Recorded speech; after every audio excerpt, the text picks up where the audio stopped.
right.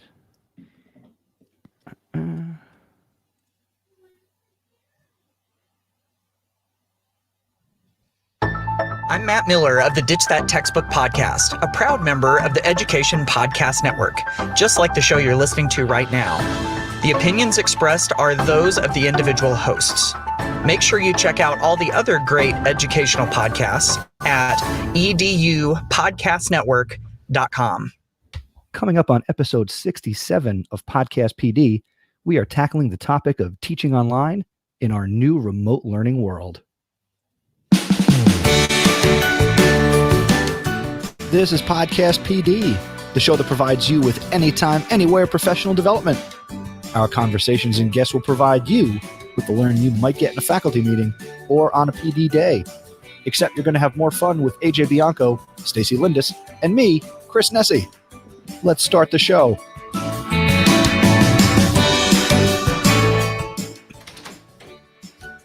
Hey, happy Sunday night. We are doing something we haven't done in quite some time. We are live with another episode of Podcast PD. It is Sunday, March 15th, and I am joined as always by my podcast compadres, Stacey Lindis and AJ Bianco. AJ, how you doing? Everybody, we're live. This is so weird. Like last time we were live, we had like a studio audience. We were live. Now we're like live. And you forget you're live. So I'm sitting here staring at the screen and we're live. Hey. Happy day before the apocalypse or whatever's going on around us. Oh, don't call it that. That's It's the apocalypse. No, come on. It's not. You said it's so negative. Do you listen to the news? Do you know what's going on around us? It's Bergen a precaution. Bergen County, New Jersey is like the the hot spot. It's like the hot spot. Like I live in like the red area. All I know is I've never seen you wear anything with the word devil on it, and today you have a devil sweatshirt on. I miss sports. I really miss sports. Like they haven't been gone that long. It's been a week. Stacey, you don't know. Baseball was starting in a week and a half, and now it's not starting. You can't miss it because it never started. Oh, how are you out of your mind? Stacey, how are you? Stacey, AJ, shut up. Stacey, how are you? Wow. I'm doing all right. I'm all set to start my 2-week hiatus. I am AJ, you'll appreciate this. I'm very upset that I can't go to the gym. Our gym hasn't closed, but they canceled all Group X, and I just figured, why throw myself out into the fray if I can contain myself? And my boys are home for the next month, so that'll be interesting as we tackle the new normal, I'll call it, not the apocalypse, AJ. I got word, speaking of working out, because I do that sometimes now, that my CrossFit gym is kind of like shutting it down, sort of. So they sent an email out where you can like go pick up equipment that you could sign out, and they'll post workouts that you could work at home. Nice. So Kate says, they said like you could get like a rower. So I said, Kate, you want me to get a rower? What? She goes, you could put it on my car, right? I'm like, no, I'm not getting a rower. Why? A rower's like one of the best. That's awesome. It's like a great exercise. I know it's great exercise. I'm really good at the rower. But anyway. So this is Podcast PD, and we've got a pop-in chat room because we are at podcastpd.com/live. So if you're watching, check it out. We're going here on YouTube, and we've got a bunch of people that I can see the comments. We got John Bergman checking in from Houston, Texas. We got our good Ed Camp friend, Rachel Murat. She's coming to us from Binghamton, New York. Tracy from Rhode Island. Hey, Tracy. We have Al checking in from Oradell, New Jersey. I know a lot of towns in New Jersey. There you go. There you go. Bergen County. I know Al. Al's a good guy. We have, I don't know who Beachy 211113512 is, but joining from New Jersey. Drop your name in the chat. Let us know who you are. Kevin Carroll. Hey, Kev. How you doing, Kevin? Bergen Welcome County. aboard. Thanks for checking in. Yo, represent. I love this. I see my buddy Abe's in here. Abe, what's going on? Thanks for jumping in. Nate Nagel checking in from Maryland. He was on an episode of the House of Ed Tech where we talked about how to prepare for teaching while you're not at school. So hopefully Nate will call in. What was I seeing? Ron. Oh, what's it's up? the Ron Groves is Greg. here. Look at the Greg from Chattanooga, the Greg. Tennessee. I saw another one in here. Mike Brilla, baseball's not, it's killing him not having baseball. See, I told you, it's not just me. I saw somebody in here from Nepal. Somebody was checking in from Nepal right now. Check that out. We're going That's global. cool. So we're going to keep up with this as best we can. But just so everybody knows, if you want to join us and you want to pop in and be a part of this, just go to podcastpd.com/join and we'll make you a part of the conversation, because the whole purpose of tonight is, again, in this new apocalyptic normal world that we're living in, your school might be moving to online instruction or distance learning, or you're already there. So we wanted to come together through our Podcast PD platform and basically give us an opportunity and all of you the opportunity to share best practices, ideas, suggestions, resources. So feel free to ask questions in the YouTube chat box that you can see. We can put them up on the screen, but if you want to be a part of the show, you can go to podcastpd.com/join. And our first caller, friend of the podcast, friend of all of ours, also from New Jersey, Siobhan. What's up? What's up, people? How's it going? Siobhan, what's going on, man? Thank you for jumping in. Thanks for having me. To give my 2 cents here on what's going on this crazy world of education right now.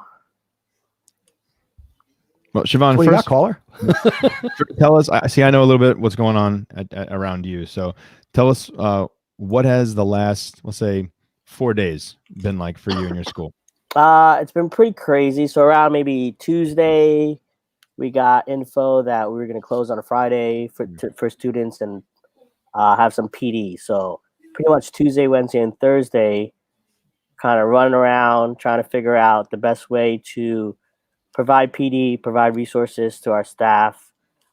Just as a district, I did a lot of it within my building itself with the help of our principal, assistant principal, and some other teachers there. So I was really trying to put something together that was cohesive.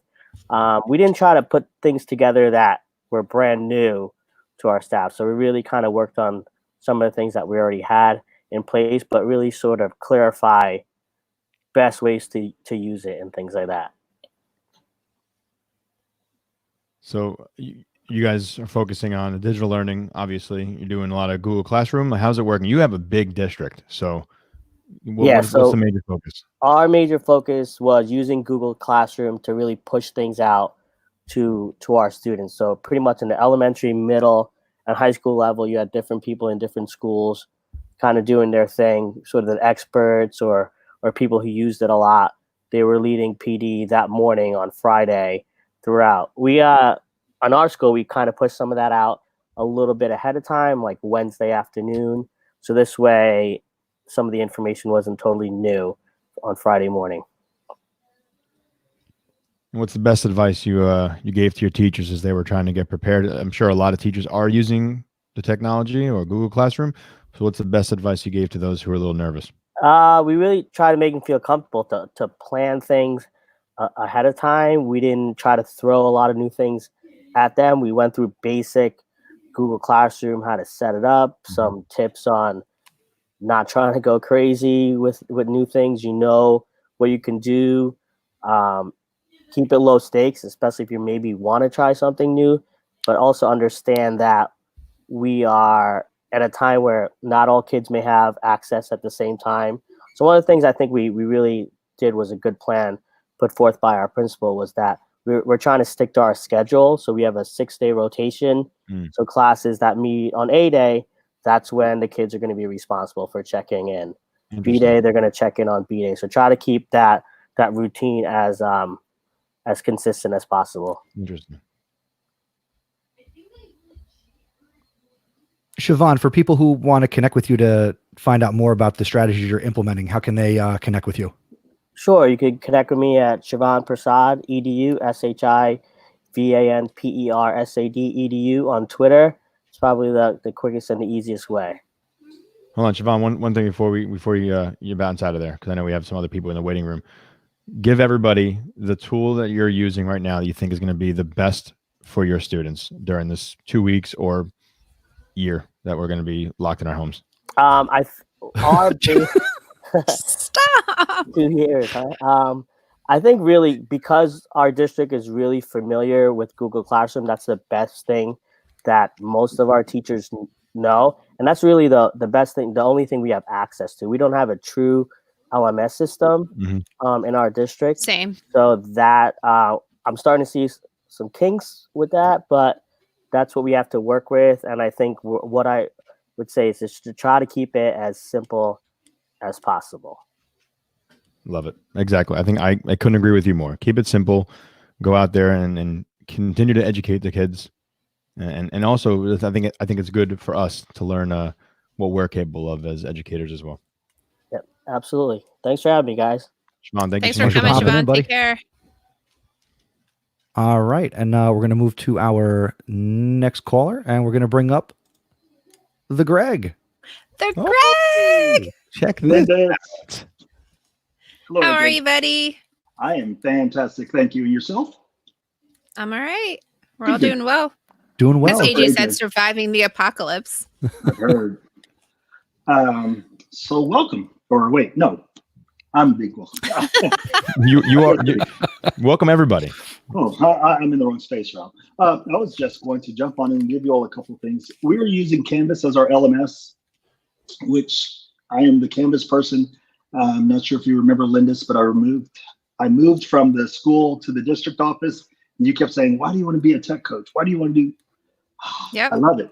Anyway, I'm managing our LMS, and it's kind of cool to see that the teachers and students are being able to get on and do different things. But in this time, we have a 1-to-1 6-12. So those folks are really good with the LMS.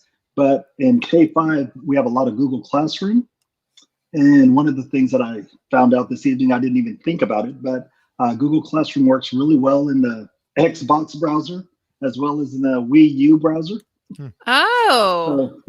So the kids may not have a device per se, such as a Chromebook, but I know that I'm on the Wii U going through my class. That could be something that the kids can do. And as some teachers were setting up virtual meetings and virtual calls with their kids, and I saw where Zoom opened up all this, one of the, I guess, first advice I would give everyone using these virtual tools, especially for conferencing, is to make sure that if you're going to join a meeting with all of your teachers in the room, first thing, make sure they turn off their microphones and then have your meeting. I like it. So you said Xbox and Wii U, Greg, for Google Classroom? Yes, and I'm pretty sure you can do it on the PSP or PlayStation. Not a PSP. They don't. I'm going to try on my son's PS4? Switch. Yeah. I'll ask my the boys PS4. later. Yeah, because they have web browsers on them. My son was playing Fortnite, so I had to interrupt him to make sure it worked, of course. And it did on the Xbox, and I tried it on the Wii U, and I didn't think about the Switch, or I don't have a PS4, so there you go. Talk about meeting your students where they are Exactly. Absolutely. and ruining their systems for. Well, cross-contaminating with education. There you go. This is the good kind of cross-contamination. Yes. So, That's Greg, fantastic. what Okay. advice are you giving your teachers? What are your expectations for them during this time? So once again, I'm out of the classroom, but I'll be meeting with all the principals tomorrow morning virtually. I don't know why I quoted that, but one of the things We can see it. It's video. It's cool. well, yeah, but it's still virtual.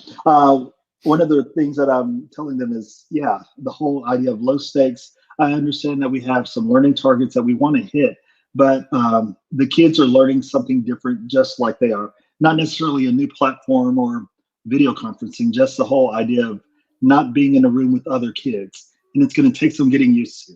And I also want the teachers to make sure that they connect with their kids, not just through the information they give them as in assignments and whatever. I would love for them to, if not call, email, carrier pigeon, whatever they need to do in order to connect with their kids during this time. Because I know a lot of kids are scared.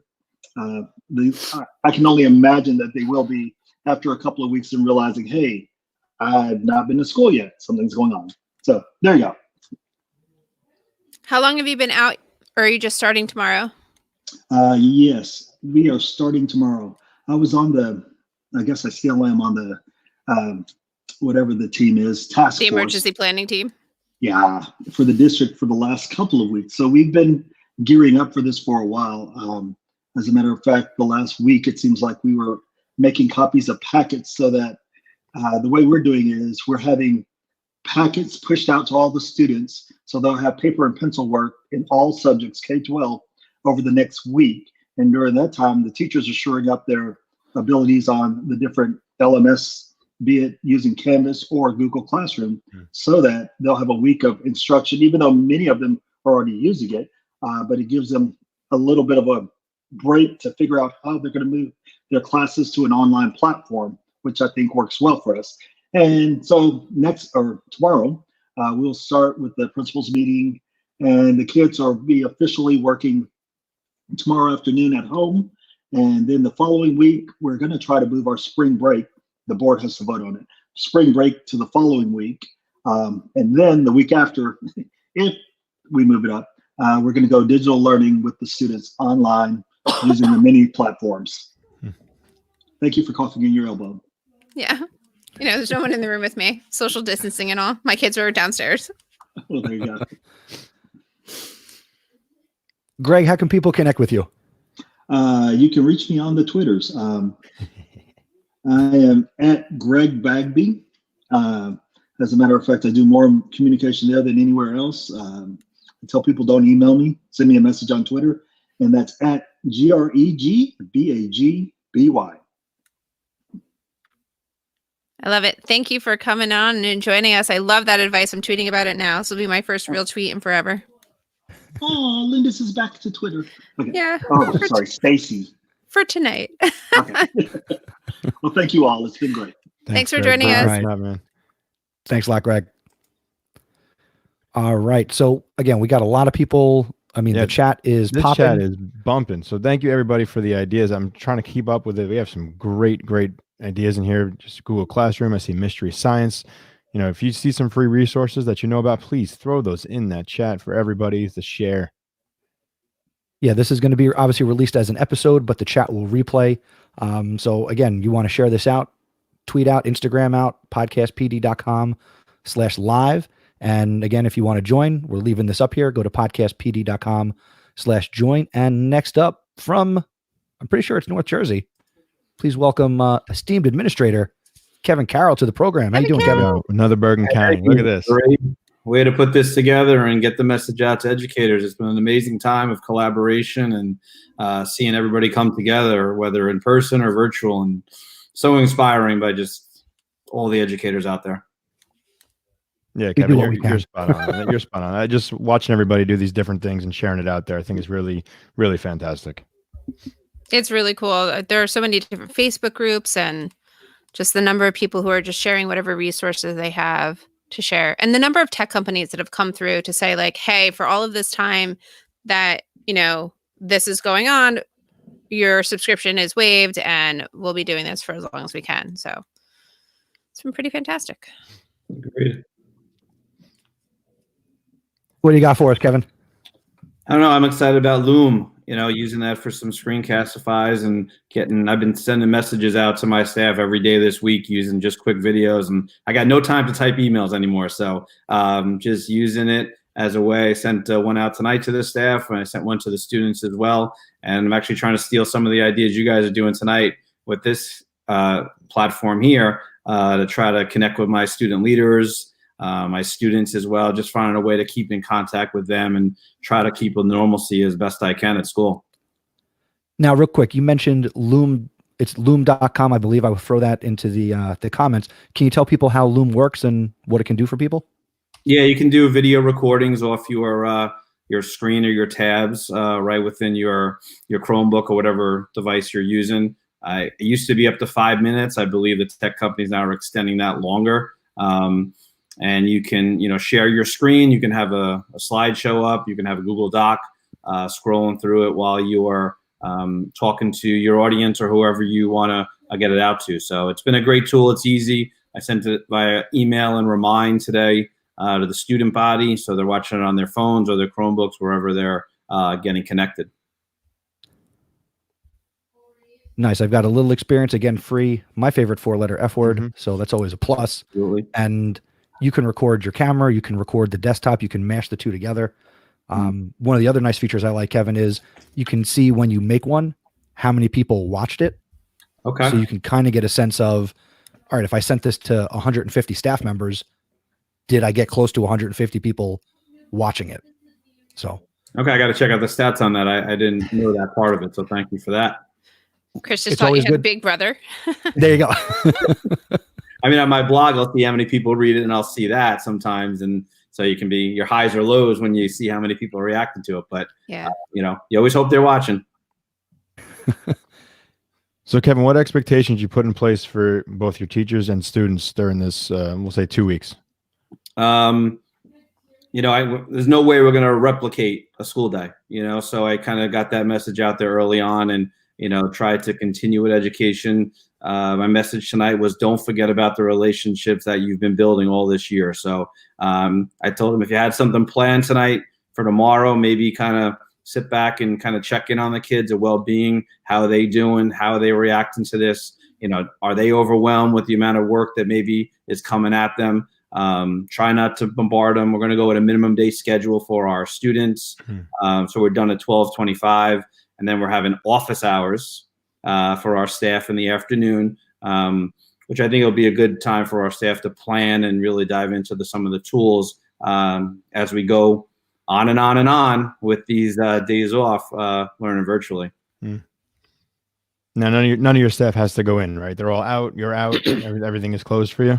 Admins and secretarial staff were given the option, but I plan on being home. My secretary does. If I need to go in, I will stop in for an hour, but I don't plan on staying there. Trying to, do what I can from home and continue it. I play morning music every morning outside the school, and I got playlists already planned out to go off tomorrow morning to try to keep the day as normal as possible, and kind of replicate that of what people expect. Try to deliver that. That's awesome. It's fantastic. Nice. This is probably a good time for teachers and people like yourself to put out those curated Spotify playlists and have people contribute and yep, build community around music. I'm going to try YouTube music and put some videos to them. Hopefully I don't pick any inappropriate videos, but I will try to preview them prior. But I'm going to try different platforms and kind of lead by example and put stuff out there. Nice. And Kevin, how can people connect with you?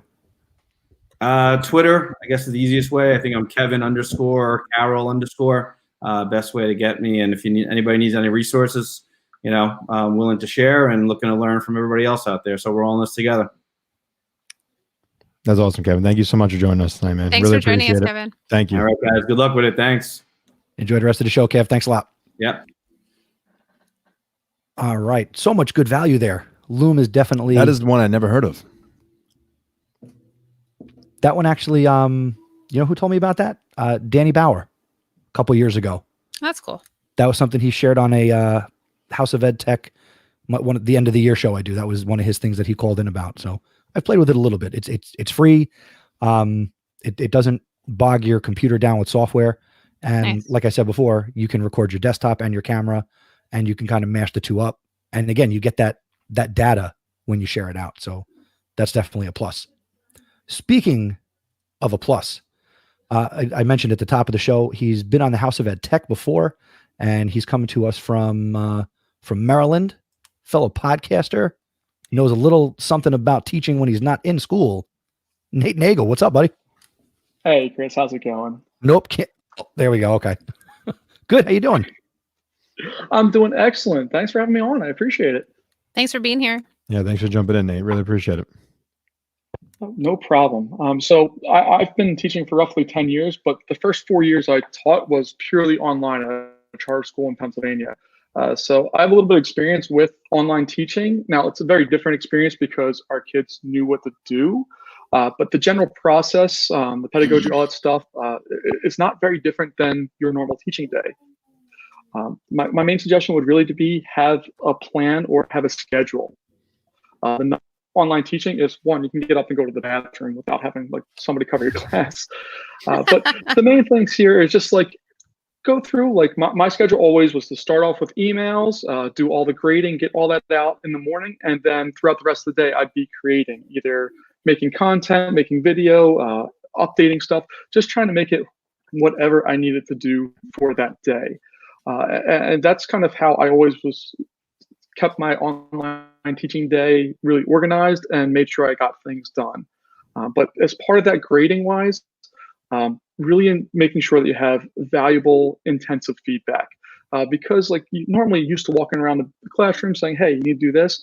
That's not as clear anymore because of just that face-to-face interaction is not the same. So going through and really making sure that you clear either whatever you have going on there is super clear and able for the student to go back and redo or fix whatever needs to be done.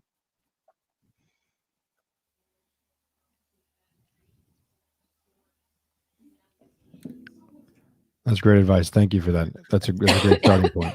Is there any tool that you think our teachers should be using that's not something that's been mentioned so far? I know Google Classroom, any LMS. What's your go-to for the online teaching? So when I was doing full-time online teaching, we use Moodle, which I would not recommend going to now. You'd have to set up a server and have all the tech background with it. So don't go there. Even though it's completely free, it requires a lot of infrastructure to really manage. And it's kind of uses Canvas as their LMS of choice. We have the option of using Google Classroom. But those are the two LMSs that we kind of bounce between. There's no requirement we use one or the other. That's just kind of what we have as our options.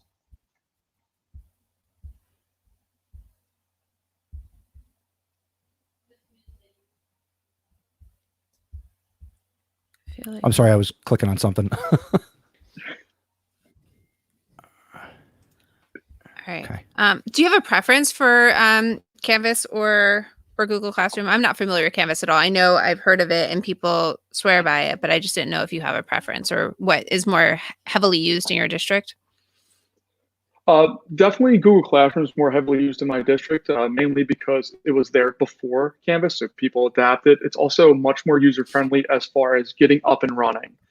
It's also free, which is a big plus. It integrates with Google Docs, and a whole bunch of other services have tied into it automatically, like quizzes. If you want to run one as homework, you can just kind of hit the button for Google Classroom, and it'll automatically assign it and score it for you, which is wonderful. Canvas, I love Canvas. I'm a really big fan of it. It is a tad more complicated right off the bat, but once you get used to it, there's a lot more power than what you can do in Google Classroom. It's far more customizable. You can do a lot of other things. And my favorite part is that we can sync it with our gradebook. So I can grade it in Canvas, give all the feedback and stuff. I click one button and it automatically transfers the grades into our gradebook system. I also speak highly of Canvas. Canva. Canvas? Canvas is something different. Canva is an online design. Right. I use it at Rutgers and it has like built-in conferencing. So if your district does have it, I mean, there are tools in there that can certainly be beneficial. But I also found that, something like Google Meet, that might not be turned on in your district. So whatever LMS you're using, if there is some type of conferencing tool, you might have to reach out to your tech support to say, hey, this has to get turned on. And in my own district, they had to turn on Google Meet and make it accessible to teachers and also to students. So check those things out. Cool. Nate, how can people connect with you if they have more questions and want to pick your brain about distance learning? Oh yeah, please let me know if you have any questions. It's probably quickest to get with me on Twitter. That's at Mr. Negle, N-A-G-E-L-E. You can also visit my website, nathannegle.com. There's links to all my stuff there. And I'll be putting out lots of videos about kind of the basics and backgrounds of how to do this from my limited experience in doing it, but more than most teachers. I was going to say, limited experience. One, you're selling yourself short. Two, even limited is better than somebody who has never had to do anything like this. So there you go. Connect with Nate. Sure. All right. Thanks, guys. Thanks for hopping on.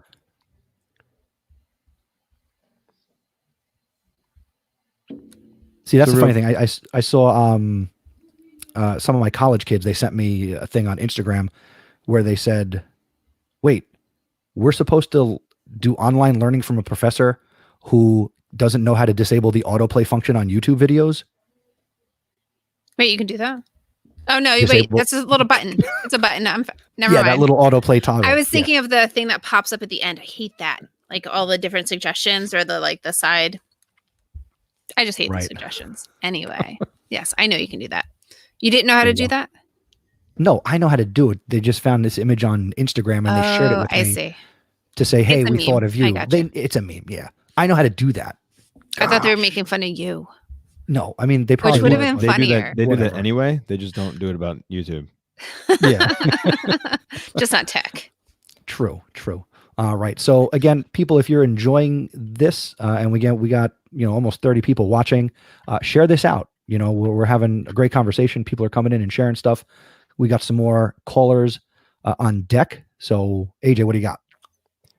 So one of the questions that I'm looking at the chat here, and Dan Crine has asked, how many of your schools are not going to distance learning? At least not yet. So I guess that's out there, right? I guess there are probably some schools right now who may be planning and prepping.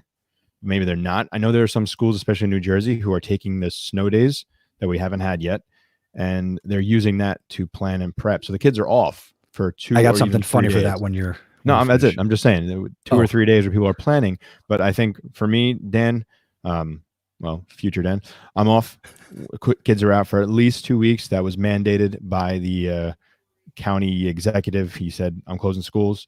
So 3 p.m. Friday, the 13th, we were out. That was it. I actually have to go in for a couple of hours every day during the 2 weeks. I'm going to be there for tech help, and we're going to be planning and delivering lunches as well as students come in if they need a box lunch. So that's my responsibility over the next couple of weeks. Yeah, so we had something similar where, I think our district superintendent kind of led the way for our county in closing schools, just based on the people I know in the area who are also part of my county. But I was shocked when so we got the call on Thursday that we were going to remote learning. And then I looked at my husband, I was like, all right, so we're going grocery shopping now, because by the time we get out there, things will be wiped out. And I'd seen the, toilet paper problem or whatever. And I just didn't want to have the same issues with 2 boys at home who have the appetites of dinosaurs, raiding my refrigerator, looking for what's next, and there being nothing. So we went grocery shopping. And then the next day when I got home from school, we still hadn't heard anything besides the fact that the boys were supposed to have a half day tomorrow. And that was for planning purposes. And then somebody put on Facebook the county health commissioner just saying that schools were closed until after our spring break. So my boys won't be back in school until April 20th. Oh, wow. That's official. Yeah, That's set up. That's April official. 20th. It's done. And the entire county, my entire county is Wow. closed for all of that time. Right. We were given 2 weeks with a possibility of more. Right, same I'm here hearing for there's a us. possibility for 8 weeks because, like I said, I wasn't Well, joking the before. CDC just made the recommendation: groups larger than 50 people should not meet for the next 8 weeks. Great. So Well, good thing there's only 33 people watching this, so we can still assemble here on YouTube. well, good thing we're all virtual. I mean, Greg did Yes. point out that I coughed in my elbow, This but is I your do that elbow? all the time anyway. Shoulder, elbow. I was gonna say shoulder, Shoulder. Got it. but whatever.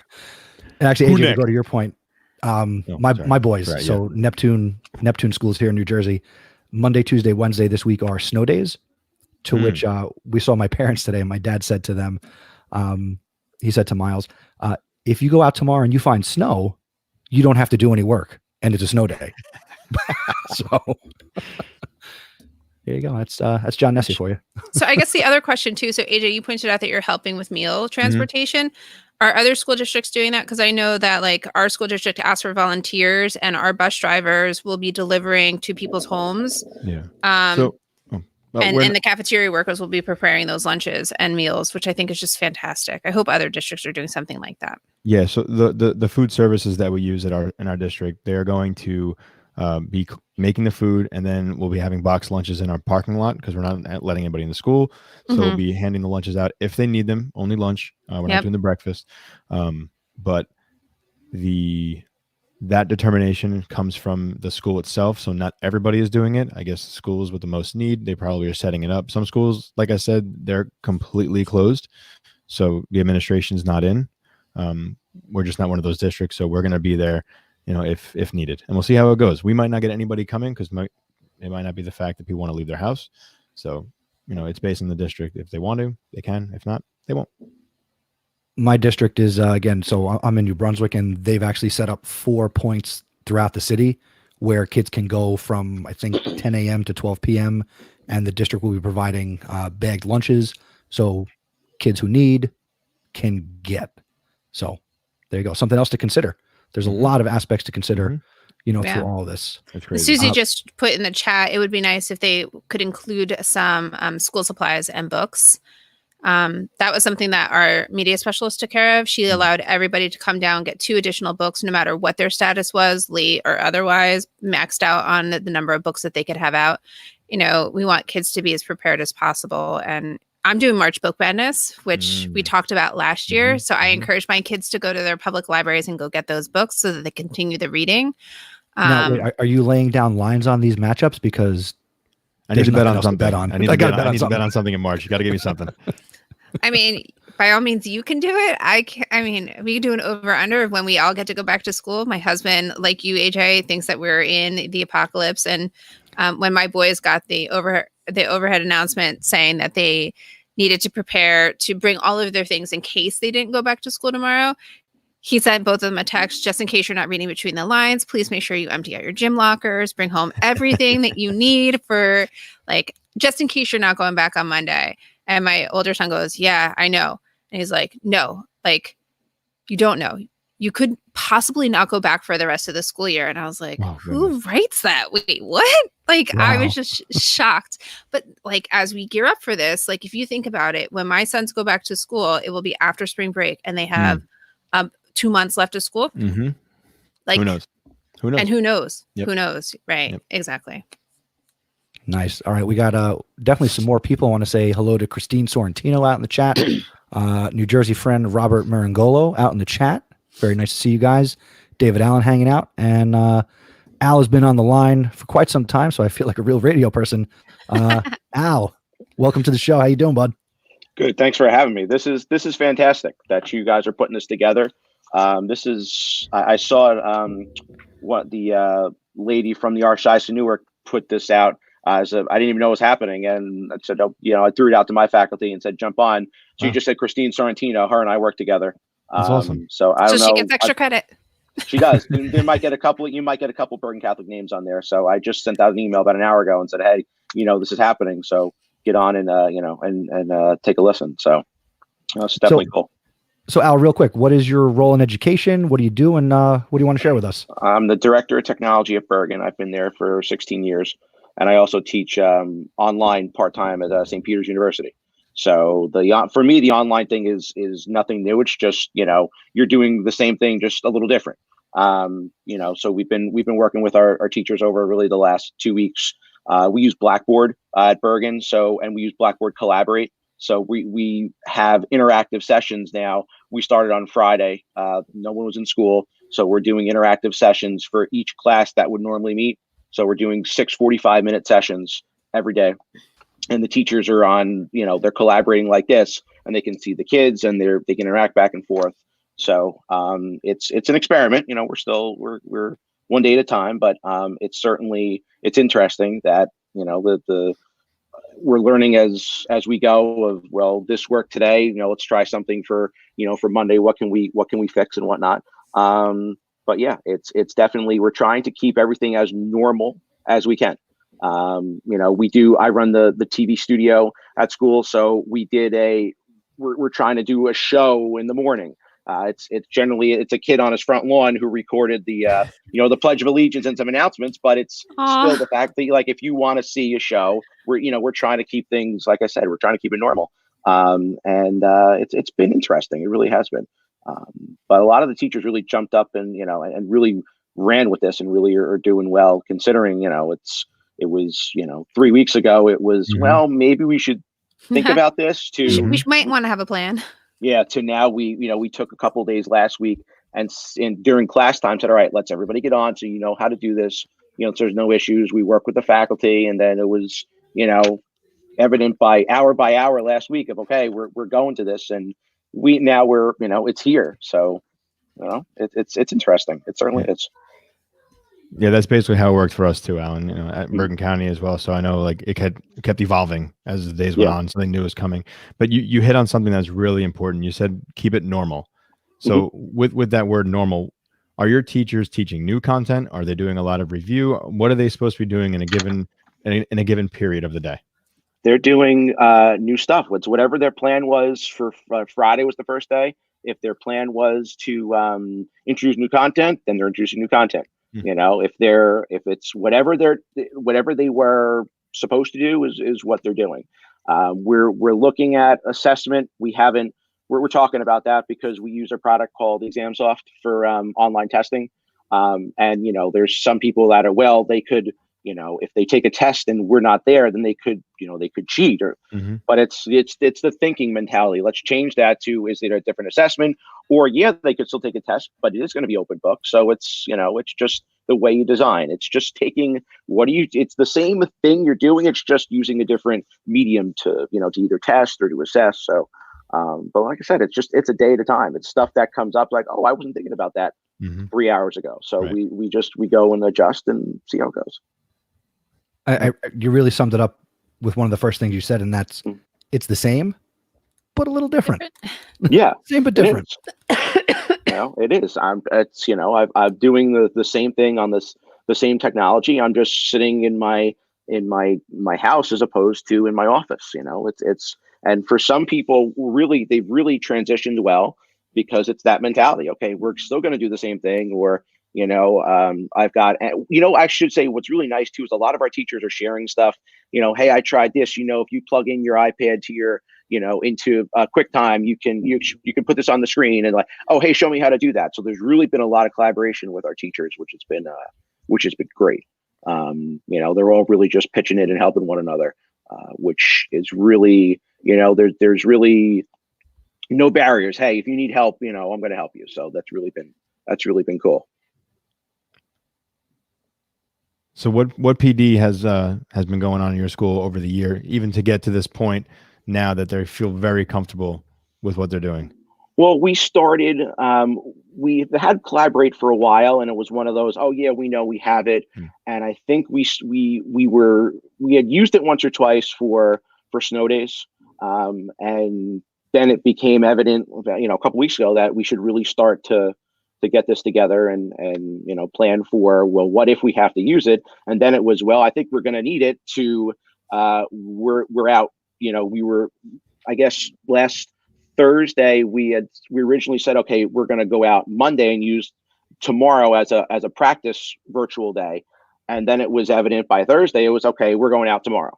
So it was, all right, folks, now we got to do it. So, and I think they've really risen to the challenge. They really, they really have, and all sorts of technology users, and they've really come through.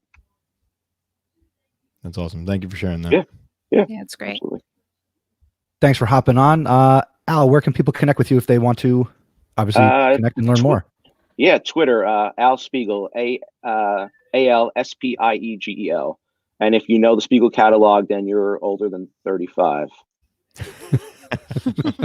And if you're not, then if you're listening and you have no idea, then it's, you're too young. But yeah, Al Spiegel on Twitter. Nice. Thanks a lot, Al. Thanks, Yeah, Al. thanks everybody. This is great. Take care. Appreciate it. All right, who's next? Come on, bring him in. All right, firing away. Hold on. Do it. I don't want to ban that guy from the studio, so I'm kicking the guest by Al. Yeah, All right, and welcome all the way from Utah, Derek. Hey, Derek what's Larson, up, guys? everybody. How you doing? Good. How are you? I'm doing pretty good. Just kind of figuring out what the heck's going on. Everything's all kind of crazy right now, and how we're going to keep things sane for our people. So, sane, right? That's what we're supposed to do, right? Yes. we got This is why you don't say apocalypse. we got to keep calm, so everybody else can keep calm. AJ, let's keep that A word Sorry. out of it. Come on, I'm guys. sorry. Let's be Keep nice. calm and teach on. Ooh, put that on a shirt. Nasty, I'm sure it's on a shirt already. Yeah, it's got to be Oh, something. yeah. I'm trying to help make money. So what's up, my friends? How you been doing? Doing wonderfully, Derek. The last 10 days. Doing what we do on a Sunday night. The last 10 days have been an absolute pleasure to be in school. But no, in all seriousness, this is I hate to say, like, I say apocalypse and I'm joking around. I'm talking about the outside. I really think in education, in the world of education, in my school, I'm sure in your school and everybody around us who are listening, this has been like amazing to watch these teachers do what they do best. Mm-hmm. And I saw some tweets put out there, like, everybody keep in mind over the last 3 days, teachers have done X, Y, and Z to get to the point of digital learning and packets for kids. No other profession would do that so quickly. And it's right. absolutely certain. Speaking to that, how many people have seen negative reactions from parents and stuff like that? I was going to ask that, to be honest with you. Because I honestly, I've not seen anything, and I'm part of the mom group in my town, which is where you would see it first, to be honest. But I really don't know if there has been a negative backlash, because even like, as I was sharing earlier, people are just sharing all of the resources that are out there. I feel like even in the mom community, where a lot of times they are the first to complain about what's going on in schools, they're also right now they're the first ones to share the resources, to share their schedules, what their at-home learning is going to look like, to share what they're going to be doing to limit screen time or do those things. So I'm just wondering if anyone has witnessed some kind of negativity at all. I have not, which I'm very thankful for. So the biggest thing I've noticed is that moms are just saying, I don't know, what are we going to do? I mean, this is totally different. How am I going to keep my kids active and doing what they're supposed to be doing? I mean, do we go outside? Do we stay inside? Do we have to do this? I mean, how does that work? I mean, my district's different because next week was spring break. Like we're already prepped for spring break. So we're gone for a week already. And then the governor of Utah and the health department basically shut us down for at least one other week after that. So we only have 1 week to work for. So we are going to come back that week after, the 23rd and 24th. And we're on teacher prep days to kind of figure out what are we doing. Right. And we've got at least 3 days of online learning. At that point, we'll see what's going on. I don't really know, because I heard that with the CDC. Are they going to recommend 8 weeks? How is that going to play out exactly? I don't know. So it's one of those things where I think my whole thing I keep trying to tell people is just remain calm.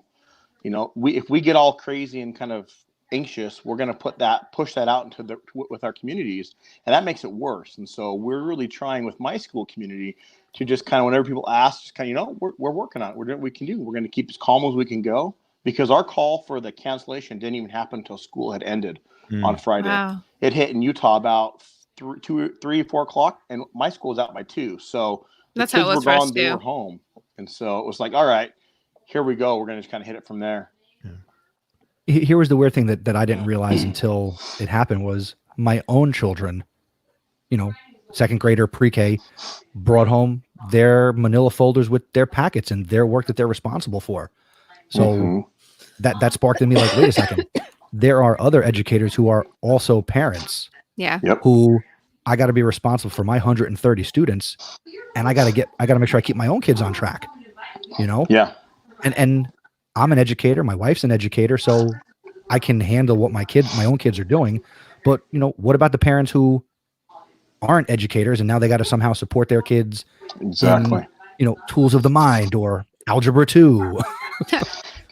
It's interesting though. I think it's important we also recognize that it's not going to be the exact same. No matter what we do as educators, online learning and face-to-face is different, and we have to accept that and realize that it's not going to be as effective. We're not going to get every kid to get on and do the online pieces as much as we want to push it.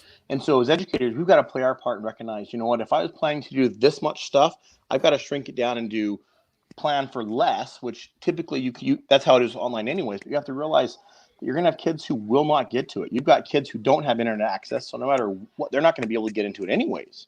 And how do we account for that kind of stuff? And so my schools basically said, well, I guess what we'll look at is possibly printing off some packets that people can come and pick up. We can get to them, whatever.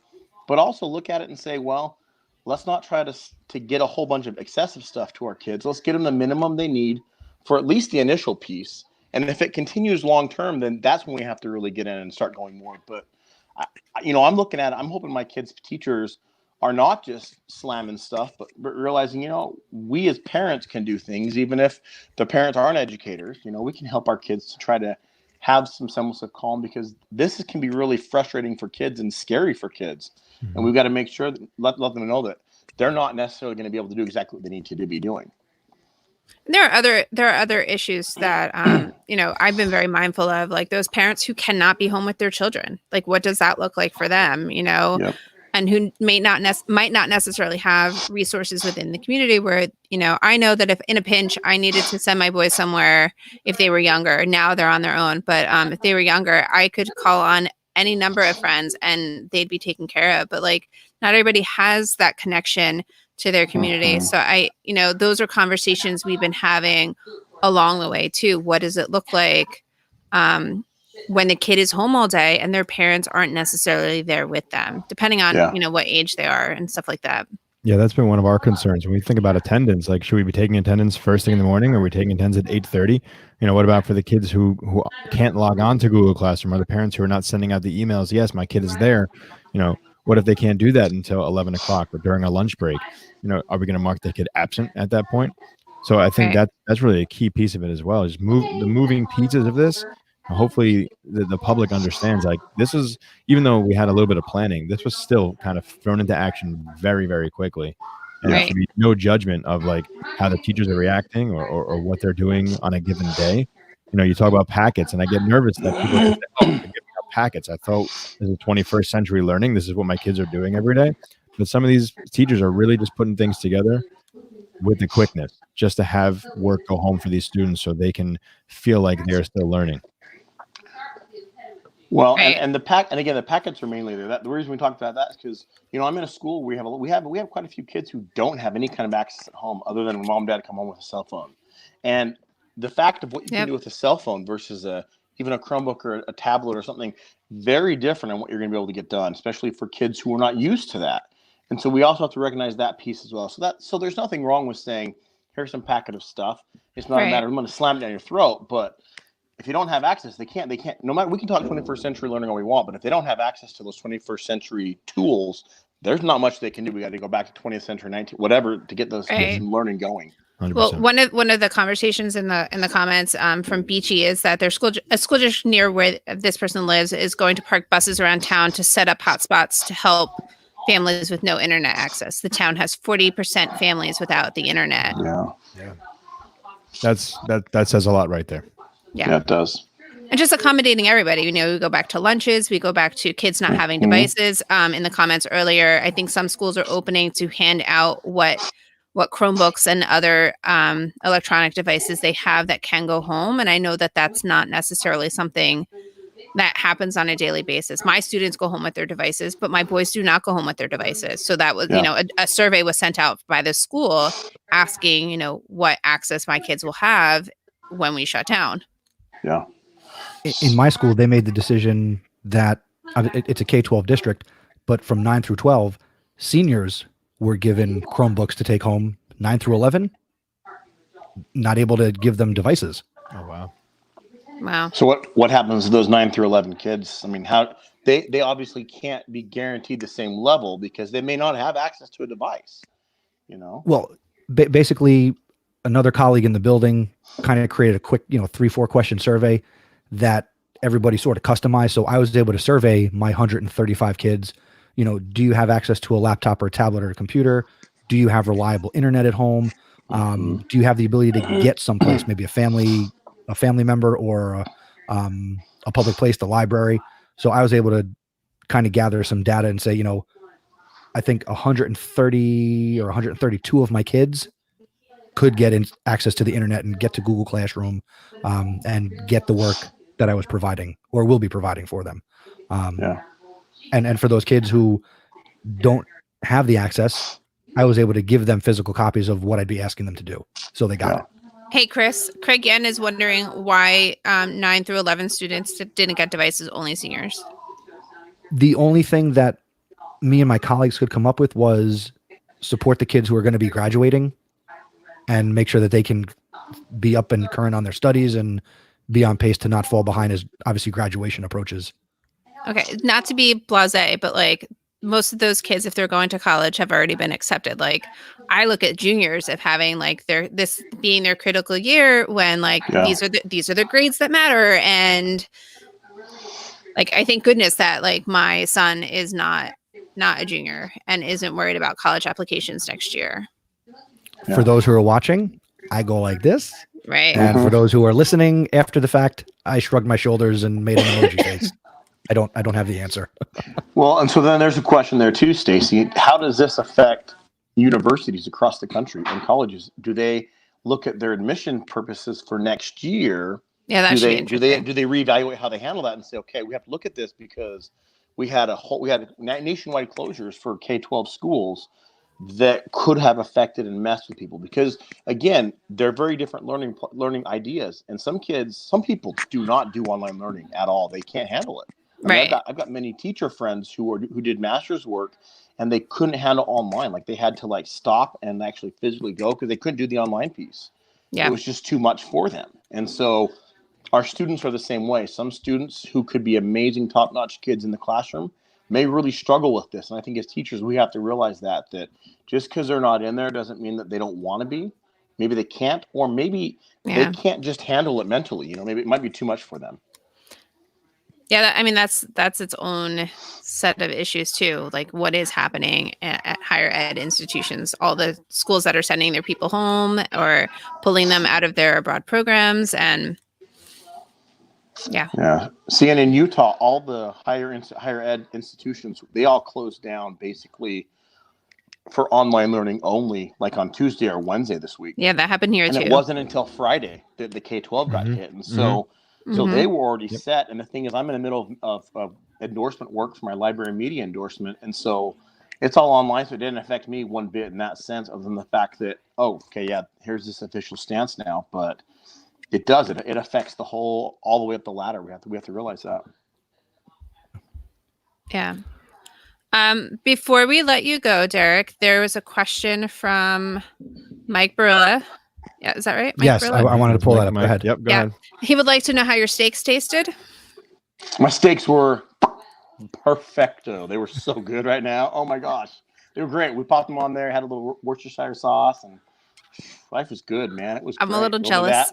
Little asparagus. The wife did potato wedges in the oven. Now I'm hungry. I just ate dinner.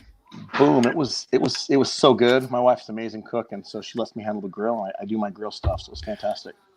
I feel bad. I went to Utah, and all Derek served me was like crappy Utah pizza. Wow, dude! Don't even give me that, man. You weren't near my house. You weren't anywhere near my house. Don't even pull that on me, my friend. You come down to St. George, and I'll show you. I'll show you around. All right, there you go. Sounds like all right, Derek. Before I boot you, how can people get in touch with you? Hey, before you boot me, I want to share something really quick though. The children's author Jerry Pelota, who's known for the This Versus That books, you guys are familiar with him at all? He's going to be reading a lot of his books and putting them up on YouTube for kids who are at home, parents and whatnot, to kind of help. So just be aware of that. He's got a lot of phenomenal books, but he's real big with the Versus series. And my son is a huge fan. Pelota. His name is Jerry, Jerry. Last name is Pallota. I believe he's out of Massachusetts area. I want to say Boston area, but I'm not positive. He's a good friend of Mary Alice Curran, Dr. Curran, who you guys may know from DigCit Summit areas and whatnot. So DigCit Institute. So I just wanted to share that because that was fairly new. He just tweeted that earlier today, and I thought that's pretty awesome. So, but if you want to find me online, feel free. Lars 3EB, LARS, the number 3EB, pretty much anywhere and everywhere. And then you can find edtechbabble.net is my kind of forgotten website. I may have to get that up and running again. I'm working on it, but time is crazy short right now. So that's the way it goes. It is. Yeah. Nice. It was good talking to y'all. Thanks for letting me talk. Good talking to you, as always. See you guys. All right. And waiting patiently, let's bring up our next participant, Mr. G. Ooh, look at this guy. What's up, Ron? How's it going, guys? Hello. What's up? Well, is it coming through okay? Oh, yeah, we got you. Is the connection okay? We got you. You're Connection's great. okay. And I got to say, I'm impressed. I've been watching you for the last, 20 minutes, playing with the lights, getting everything just right. So you are ready to go. And he's in a green room. He's in a real green room, Chris. Yes, he's in a real green room. That's funny. Yeah, I'm doing the best because I think, I'm trying to do more YouTube stuff for my channel because I have a garage down below and whatnot. But to get into the topic, it's interesting because being a shop teacher, I'm teaching people how to use their hands, to use tools to make stuff, fix cars, do electricity, brake pads, engines, gasoline, electricity, and whatnot. And the problem is, obviously, I can't expect kids to participate in any way because we're not meeting at a facility. You guys with me so far? Yep, yeah. Gotcha. Okay. So I have a tech ed community, shop teacher community. We call it the Shop Teacher Podcast. And so I put it to them and I was like, hey guys, what are you guys going to do on Friday? I asked them and they said, some of them are going to do just the safe bet. You're going to put up a video or read this book and answer these questions, the safe route, right? And I was like, okay, that's good. But let's say we get back to school in about a month or maybe longer, but let's say it's a month and everyone comes in and, they say, hey, Ron, what'd you do with the kids? Just curious, and I was like, well, they answered a bunch of questions and it's like, oh man, it's like, wow, it's kind of lame because for the shop teacher, because they're paying for this facility. You have like you got electricity, you got welders, you got machines. I'm asking for budget every single year. And then like, we got this gap where we did nothing. So not cool. So I have a plan. So I'm going to go with the safe bet and I'm going to go with the moonshot. And the moonshot is that we're going to design something online. There is some software and I'll talk about that in a second. But the idea is challenge the kids to design something, and then we'll either outsource it to like a place that makes stuff like that, or maybe a 3D printer, maybe collaborative. Somebody might have a 3D printer over here. Someone might have a 3D printer over there. Obviously, I'd love to do steel, which you can send out to like an outsourcing house. There's something called Anyway, I could get into that. But the idea is that when we walk in, I want to walk in with something like an object, and so it's going to be a moonshot. So that's my thing. I'm going to do like the safe bet and the moonshot. So that was what I was going to do. I had a bunch of questions for you guys, but yeah, let me stop talking for a second. Go ahead. What questions you got? Let's go. Okay. So what I was curious about, like, let's say I want to have this meeting on Monday and explain the project. What do you recommend? Should I do a Zoom meeting? Does that host like 20 kids, or should I just post up the video? Like, how do you get them to participate? Like, how do I know they're actually attending class? If you want them to participate, you could certainly do Zoom. And actually, I just saw an article today that the founder of zoom.us, for those who want to check it out, is giving away or allowing you to sign up with your school email. You can get access to all the premium features for Zoom, which will increase the actually what it takes away is the I think it's like a 45-minute time cap on a free account for meetings. Yeah. So that time cap would be gone, and I think the number of participants would go up. You'd be able to record the meeting. So if you had kids who couldn't attend live, you could just make it available, put the video on your Google Classroom. That's perfect.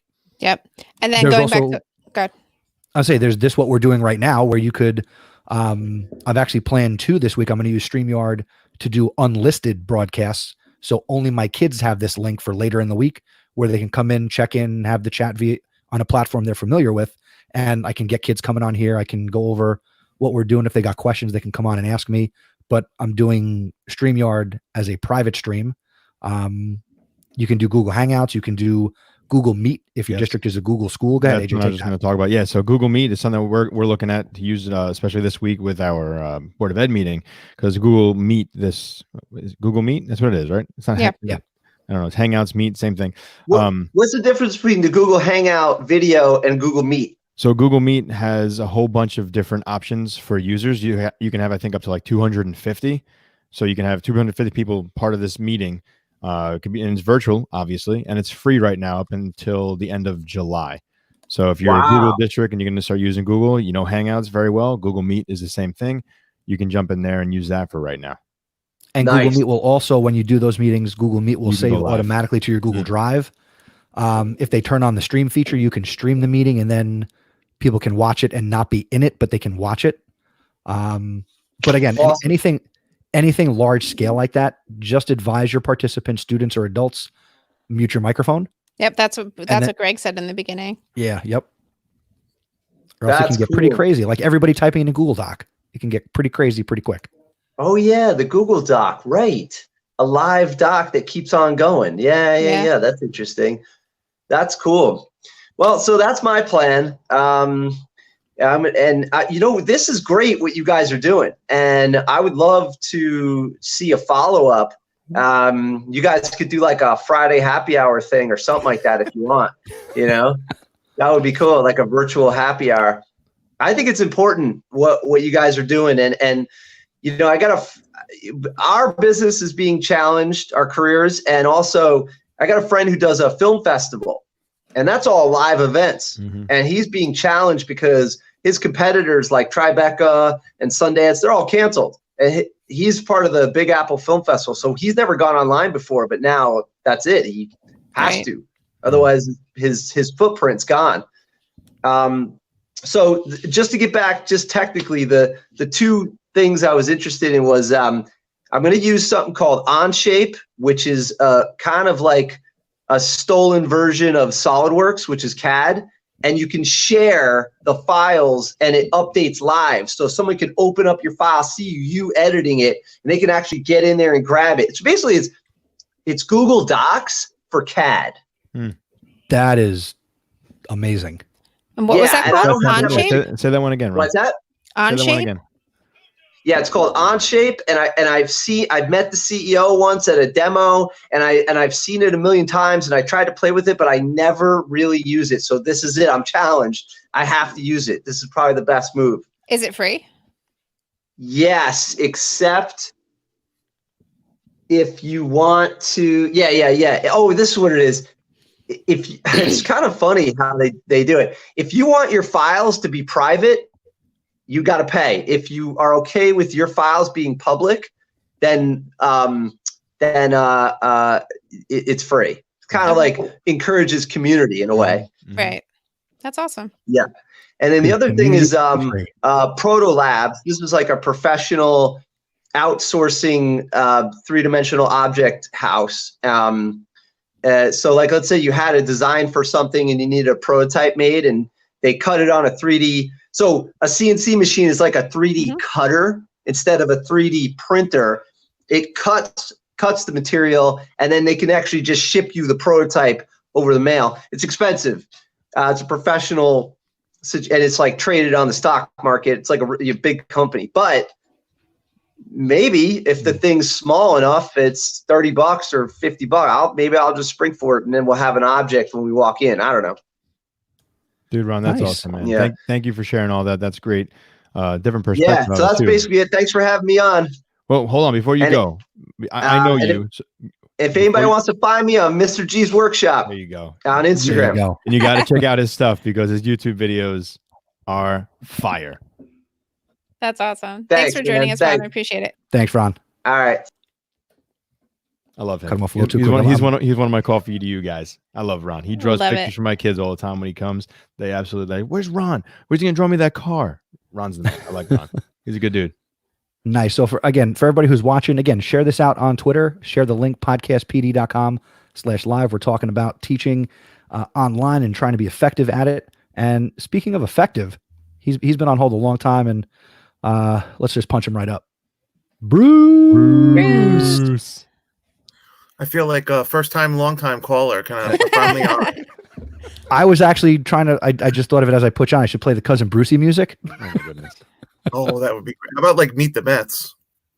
No, I'd rather not watch baseball. No.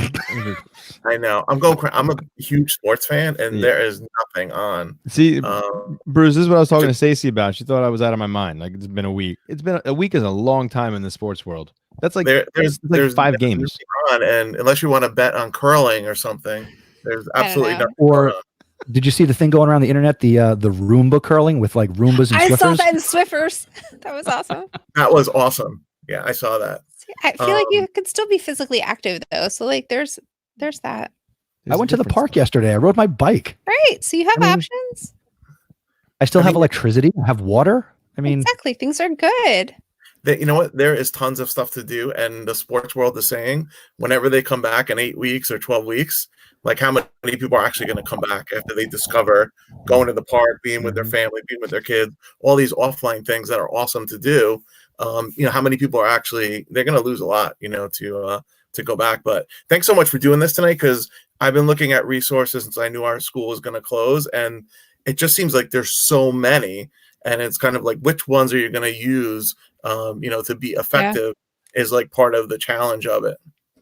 So Bruce, I've seen you pop up a couple of times in one of the Facebook groups about for distance learning. I haven't kept up with any of them because my district, good for us, they kind of said, here are your lessons for the next 10 days, and we really had nothing to do with the planning. That was all the work of our coaches. But what has it been like for you, and what are you recommending in those Facebook groups? Yeah, no, there's to show you how much this has grown. There's one on Facebook, and I wrote the name of it down because it's a very long name. Educator School Closure for Online Learning. It started with about 7,000 or 8,000. Last I just checked, I think they're up to like 60,000 teachers, and they're from all around the world. So there are teachers on there that teach in China that might live other places, and they're telling people what it was like for them, like the first time they went, to go teach. And basically they're saying, don't expect to do everything you did in the classroom, that you're going to get to about half of what you got to if you're lucky. And a really important point that they've all made is like, make sure the kids are safe, healthy, and it's as much like checking in on them the first week than actually for all the video conferencing, things to work. I've also been following a hashtag called remote learning, which is on Twitter. And that also has tons of different resources. And again, it's almost like an abundance of which ones you're going to choose. And for me in my district, Google Classroom is the LMS platform. They have parents signing in under the student information system to log in the morning. And then I think it's a good idea. They have the kids doing an exit ticket every day to make sure they got on, but just as importantly, to learn from them what they liked, what they didn't like, how they can make changes as they go along. And I'm going to basically be doing everything Google Classroom, Google tools they're familiar with. And then for me, thrown in with WeVideo, where I could do screencasts on there, record them, and then upload them to YouTube or to Drive. And if you don't have WeVideo, like tons of other companies, you can sign up and get it for free throughout this whole period of time, which is great. Oh, that's really clutch. And honestly, it's a great way to get into WeVideo and then convince your district to get it, because it's such an amazing resource and tool to use with kids. And the number one gripe, it's not a gripe, but it's a good reason, is like it's so expensive. Like we can't afford to get it. And iMovie used to come with it, with the device, but WeVideo will work on Chromebooks, and everything. But I understand. I mean, money is tight. The other thing before I forget is Dan Gutman, who's another author. I saw him also post along with Jerry Pilata saying that he's going to be reading every single day to students. Which someone posted that in our chat too, that there are a number of authors who are going to be doing that. So I bet you people like Peter H. Reynolds, he's very kid friendly and like totally just there to be at the service of kids with his stories and stuff. So I imagine a lot of people are going to be doing that. And the origin we use your stuff. Like, can we, give out your things, and it's not a copyright thing. And a lot of the authors have come on and said, oh, like more than give it away, we'll come on and read our book so people can actually be listening to them every day. That's awesome. Do you know if there's like one centralized location to find those authors? Or because I know there used to be, when I was in the classroom before this year, there used to be like Skype with an author and stuff like that. Do you know if people are kind of like not coming yet, together in one central location? Not yet, but that would be a great question for that. And again, it's a super long name, but Educator School Closure for Online Learning Group. Because even for myself, I lost him. Oh no. No.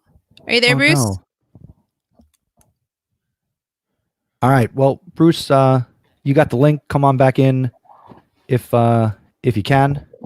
And he's B Riker on Twitter. Sorry, I dropped my pencil. That's all right. That group that Bruce was talking about, that group has been huge. I've been taking resources from that group and sending it out to some of my teachers so they have some online resources that they may not be familiar with. It really, honestly, the collaboration of teachers from across the country have just been tremendous. Just the spreadsheets they've been putting out there, the Google Docs, the different companies that are giving some free access. It's really been powerful. So check out that group if you're in a pinch and you really need something or you want to share it with your staff. Bruce was on point with that one. Well, Yeah, it's been like pretty Stevie amazing. Cohen at a Mets game, we got him back on the line. Yay! No, my Wi-Fi really did that. I didn't try to cut out to then come back with an update in the 5th inning. But yeah, I would go to that group. That's a great question, Stacey, with like where the authors are. And we have a lot of authors come to our school, and frankly, like I'm surprised a lot of them, they don't really have a Twitter presence or a Facebook presence. They might go visit Right. schools. But that might be another, positive outcome of all of this, is that, that's amazing for the authors to be reading their books. And, reading is the most important thing, whatever the kids do. To be able to have someone read to them is great. The other thing our district is doing, which is, I don't know if it's unique, but 2 things, is they made a schedule for the kids. Not that they're going to go by this hourly schedule, but if their parents wanted them to, they could have homeroom and check in throughout the day. And I have like a block from 12 to 1 every day that the Unified Arts, teachers are teaching. And the other thing that they did, which I think is a great idea, is the IT department. They have like a live link off of the website.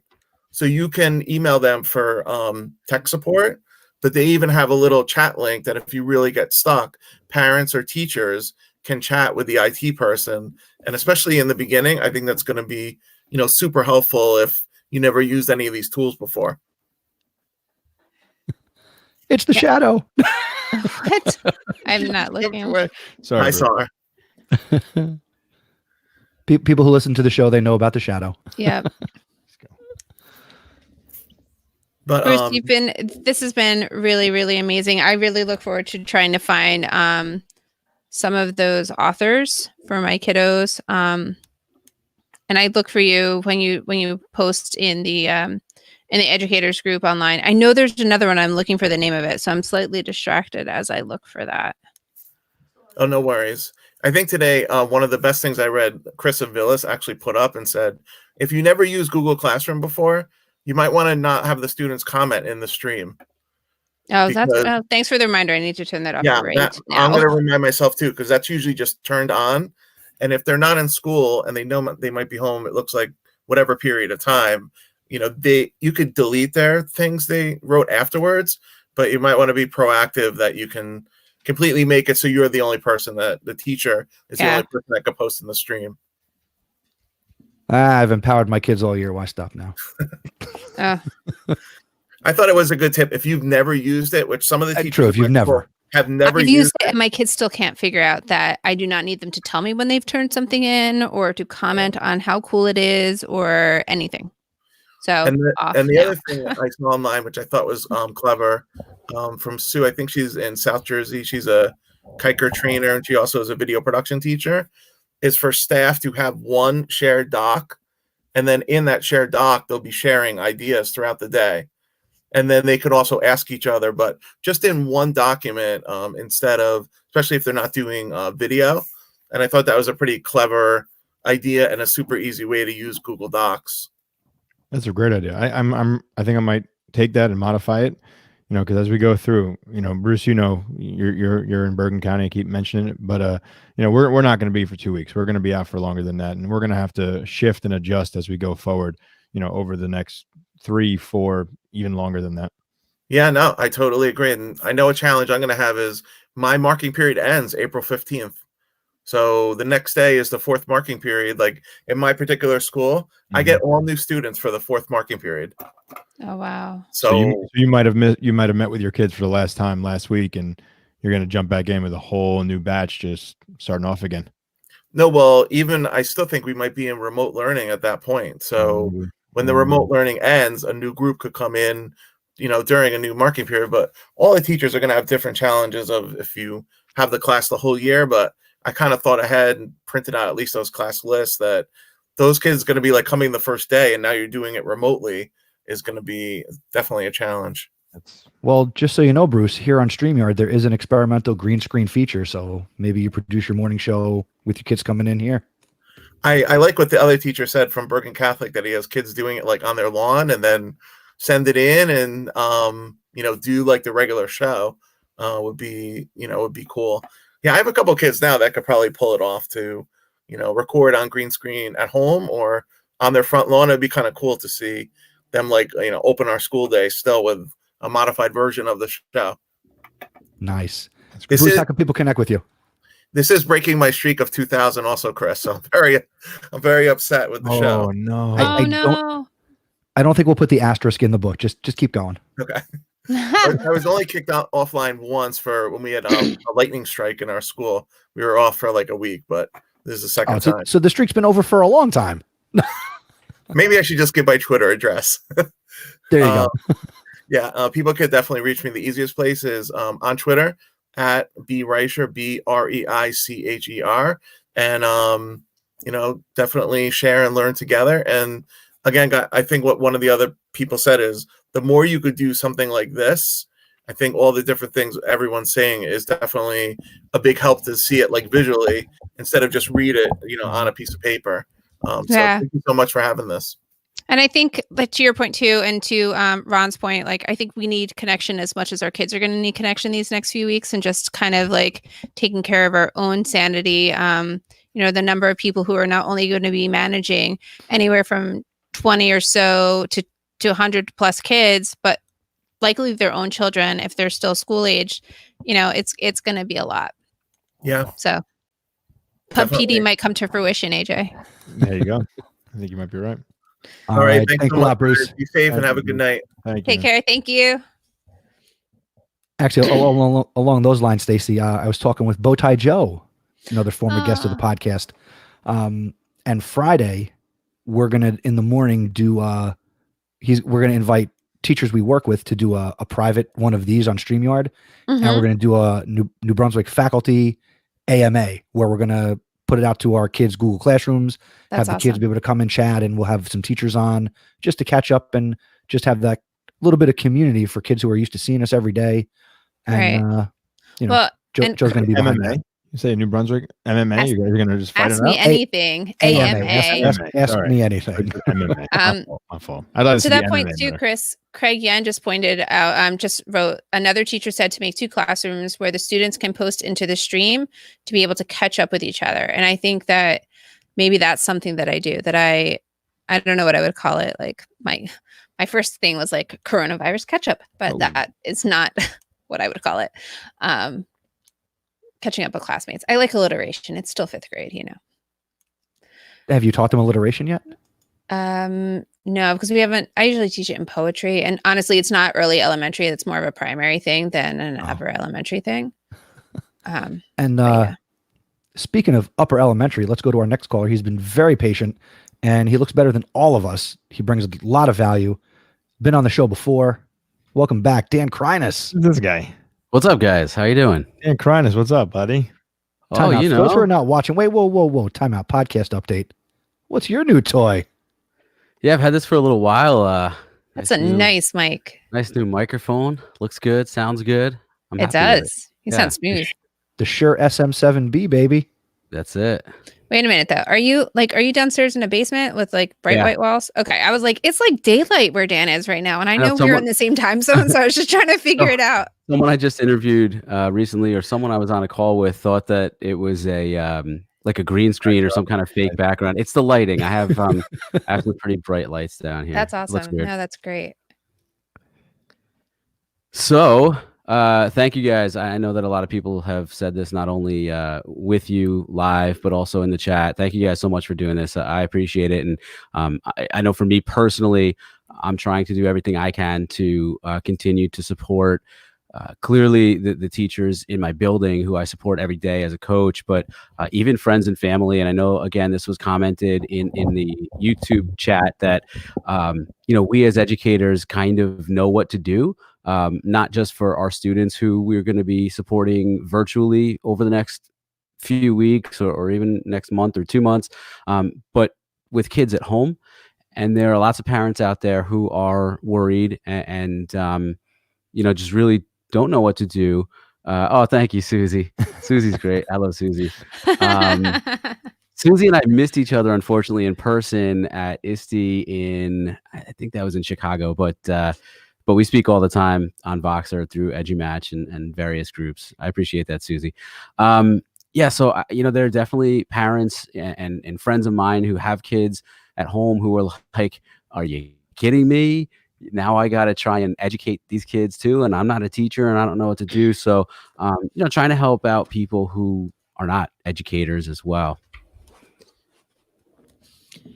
Yeah, I think hopefully districts are doing right by parents who, probably run the gamut and what they're able to do to help their kids. Not everybody is like Chris and AJ, where both parents are educators. Or I'm fortunate. My husband knows all the math that I don't know, so like that works out for me. As my kids get older, I'm like, oh, that's not my territory. I'll teach you the new math. He can teach you the old math that I never understood when I was in high school. But for those families, I hope people are being thoughtful and mindful of the fact that a kid could be home all day by himself as his parents are out working, or parents don't necessarily like teaching their own children or aren't well equipped for that, and that they're creating lessons and that they're creating content that the kids can do independently or with very little support, and leaving it so that parents can support them in their mental well-being or support them in like their daily physical health, just kind of making sure that they're out and about, and that school at home doesn't become a stressor that is worse than, for some kids, school when it's at school. So I see that comment by Christine there that says I have to teach at 8 a.m. and I'm assuming she's an educator, and I wanted to sort of piggyback on that and actually talk, if I could, about what my school and my district are doing. I know that lots of districts are all over the place. Where I live, the district that my kids go to, they're saying at-home learning at this point, at least, is optional, and they're just assuming that school then is going to be extended. AJ, you look confused. They're just assuming that that school is going to just continue all the way through June, and that we're going to have to give all these days back, and that's it. My district where I work, we are going to do everything that we can. The plan is to do everything we can to keep these kids learning at a distance, of course. We have a schedule. Actually, if I could share my screen in a second, I'll sort of show you, because a lot of people have been asking me for examples of the schedule. I'll show you what we set up, and the expectation for teachers is that they are logged in to every period that they teach, that they are logged in to track their attendance between the hours of 8 and 3:05, which is normal school hours for us. But actual learning time goes from 8 a.m. to 12 p.m. basically, and there are different periods. There's a whole schedule worked out. Can I share my screen with you guys? Yeah, go ahead. And we can talk about it a little bit. All right, thanks. This will be great on the audio podcast. No. Well, we can work through it, but it already sounds like your school is doing more than like, and I don't know if there's like a system for my boys' school, but one of his teachers is available from 8 to 9, and then again from 4 to 5 for like direct instruction, and then throughout the day for email. And I'm not sure how I feel about that yet. I'm going to reserve judgment until I see it come to fruition. But this is actually the one class that he was the most concerned about. Like, how am I going to learn all the things I need to learn in this class? So I'm just happy that there are teaching time, like actual teaching time. So go ahead, explain your schedule to us. So the numbers themselves aren't going to mean too much to you, but what will make sense is that there are those 4 time slots. There's essentially 8 to 8:50, 9 to 9:50, 10 to 10:50, and 11 to 11:50. The first 3 of those 4 instructional time periods are actual learning, and what I mean by actual learning is that students are expected to be in those individual Google classes for whatever period they have, and that's what those numbers mean. That it's really weird the way that our numbers work, so I'm not even going to try to explain that. But basically, every content area is, normally speaking, in school and now at home, is 50 minutes long.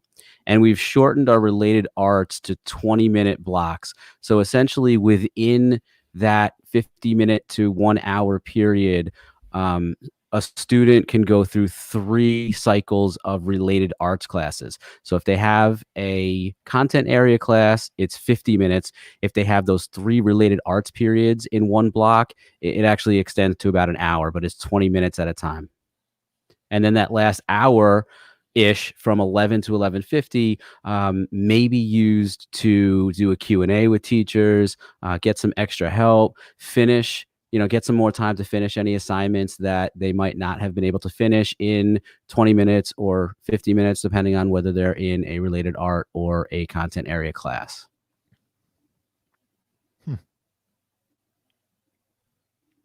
That is a very detailed schedule. Yeah, it is. So I'm looking at yours. I'm thinking about what we have, and we broke it down based on content area and the time that they should be. And we're focusing our schedule at our school for 4 hours of the day. So depending on the school, the middle school starts at 8:05. The elementary school starts at 8:30. So we're looking at 4 hours from that point. We broke it down that during this time, you're going to do ELA for 60 minutes. You're going to do math for 60 minutes. Social studies will be a 40-minute block, 30 minutes for other core classes like language, 20 minutes of phys ed. So you guys really have some work there. I think the idea, or I should say the ideal situation, is for the staff's attendance to be tracked and to count, and for the students' attendance, and so that maybe in the hope that we will not have to give back any of this time and it will all count as instructional time. Now, the caveat is going to be, if that doesn't work out, now you're asking teachers to still be teaching and in attendance. And then if you do tack on additional days during April break or at the end of the school year, now you're asking teachers to work more outside of what you were normally calling your school year. And that's going to be interesting. So hold on, Dan, are you guys doing this digital learning without knowing if its days are actually going to count for you? I suppose the answer to that is yes. The hope is that we will be able to petition the state for a waiver, and that they will say, hey, you had, and that's why we want to track the attendance of not just the teachers, but the students as well, to say, here is what percentage of our teachers were still in attendance, and here's how much they worked during the shutdown. Here's the attendance of our students and how many what percentage of students were enrolled and active, in terms of the online learning, and then to say, hey, these were instructional days. We shouldn't have to give these back.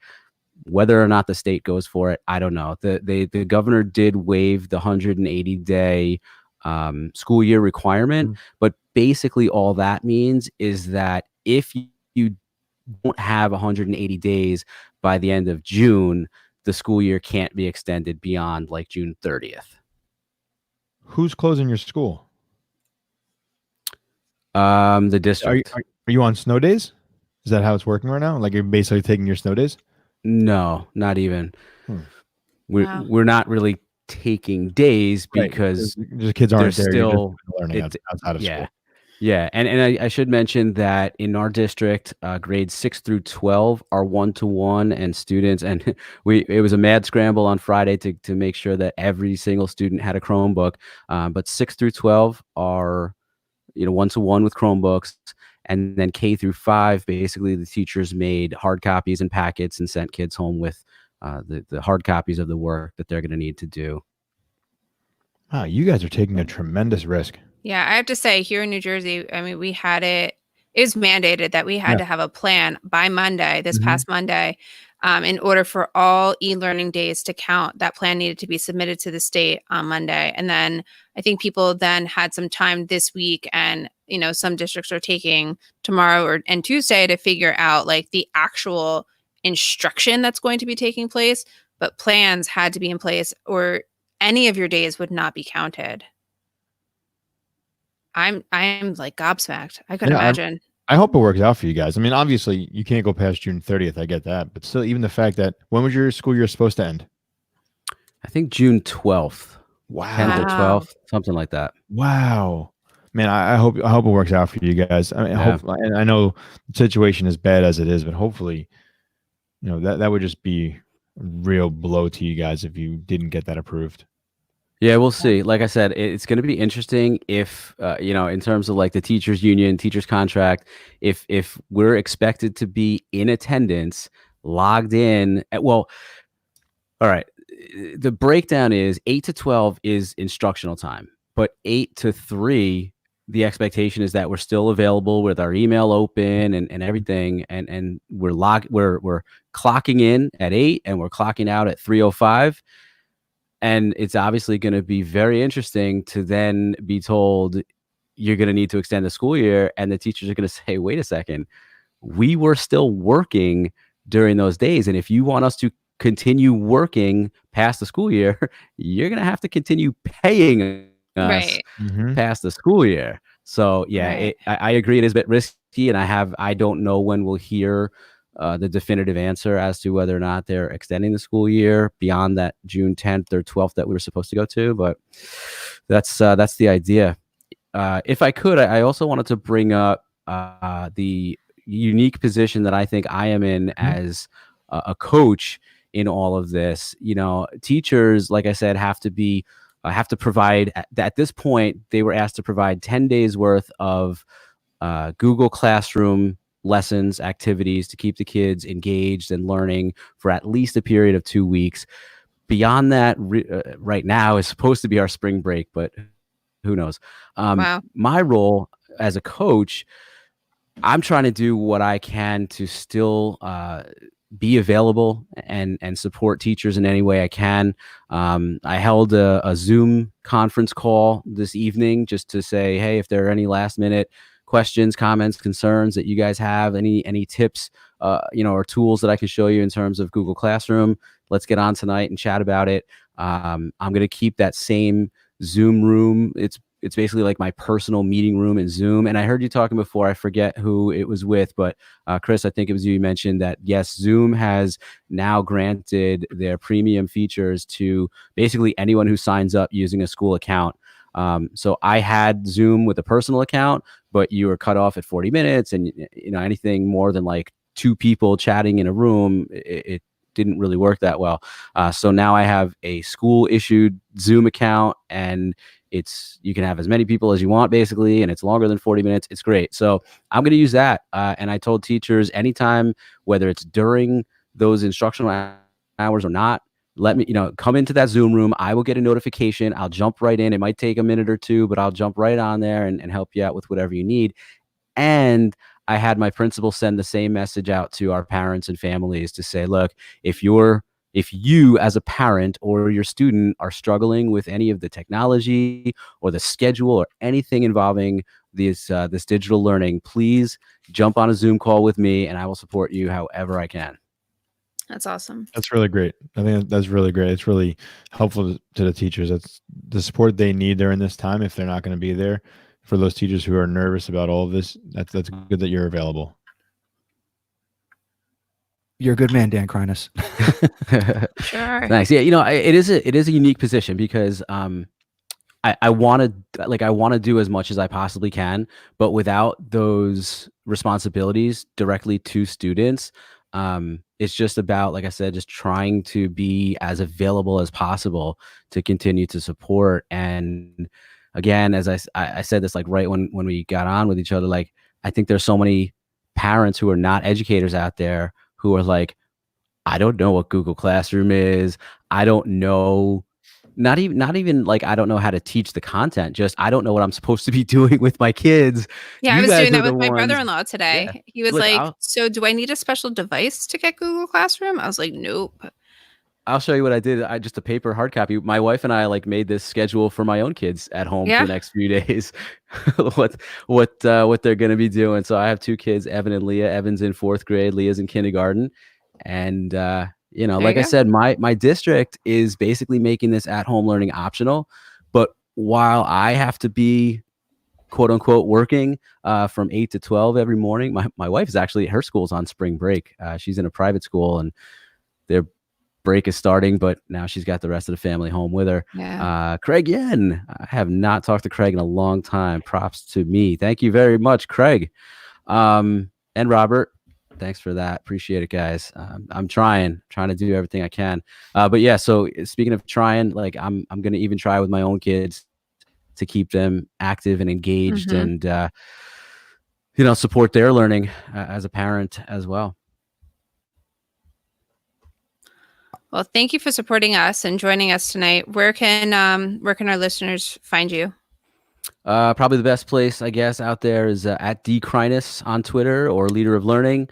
But yeah, definitely anything I can do, especially for those people who are uncomfortable out there about having their own kids at home with them so much right now, and just the uncomfortability of it all. If there's anything that I can do, please let me know. Thank you, Dan. And certainly Dan has his podcast, Leader of Learning. So if you find yourself at home with more time than usual, podcast listening should spike a little bit here. I can't wait to knock my numbers down. Well, slow down, Stacey. Coincidentally, if I could just plug really quickly, I have an episode that's coming out tomorrow that I did before I started planning anyway, before we knew about all the school shutdowns and everything. And I think there's a bit of a connection here that's important. It's all about teacher resistance and resistance to change. And it gets a little bit, not a little bit, it gets a lot researchy, because as you guys know, I'm basically done with my dissertation and finishing up my doctorate. And it's based, thank you, Chris. It's based a lot on some of the research that I did behind what leaders do to instill a growth mindset in teachers. And so it's just me, solo episode, and we're talking all about teacher resistance and how to kind of overcome that, which obviously at this point, it's not just classroom teachers, it's everyone educators and parents and just anyone. This is something that has not been seen before, not been dealt with. So it's uncomfortable. And the way that educators are responding to it's just amazing, supporting each other and just trying to understand the different situations that everyone is in and helping out. It's awesome. And as this continues to unfold, I expect it's only going to get better. So it's unfortunate, but I do think that we'll all come out much, much better from it in the end.